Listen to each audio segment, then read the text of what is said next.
انسان در زیان نقصان است. کدام انسان در زیان نقصان است؟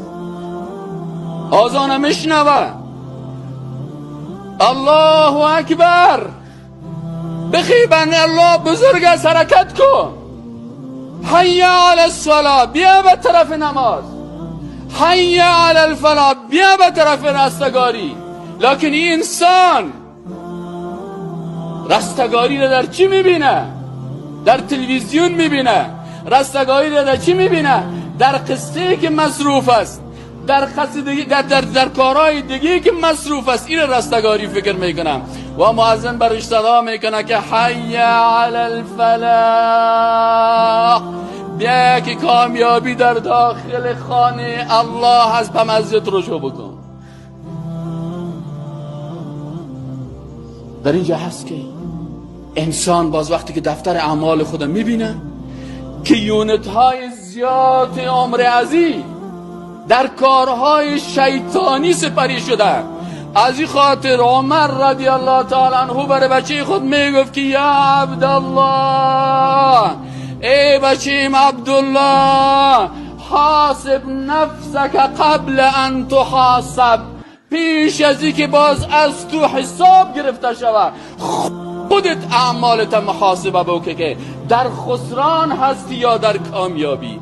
چقدر یونت های عمر تو در بانک شیطان ذخیره شده، در راه شیطان ذخیره شده، و چقدر یونت های عمر تو در بانک رحمان ذخیره شده.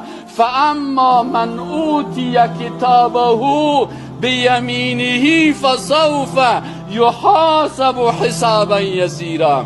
وقتی که دفتر اعمالت به دست راست داده شود، باز وقت حساب آسان است بر از انسان.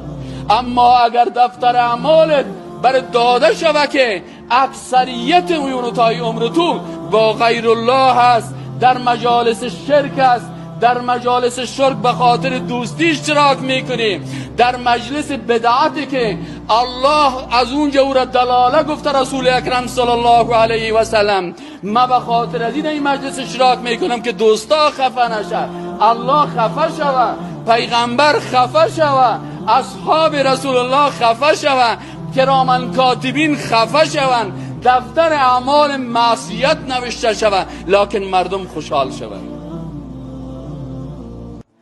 مال هذا الكتاب، این کتاب چه قسم کتاب است؟ لا یغادر صغیرة ولا کبیرة الا احصاها. این شب جمعگی را که به خاطر که نامت بلند شد اونجا نوشته هست که 20,000 30,000 مصرف کرده شب جمعگی پدر خود. به خاطر چی؟ به خاطر که کمر عبدالزاده های خدا بشکنانه. در وادی تسلیم شدن دفتر اعمال، دفتر کمر عبدالزاده نشکسته، کمر خودت مشکنه.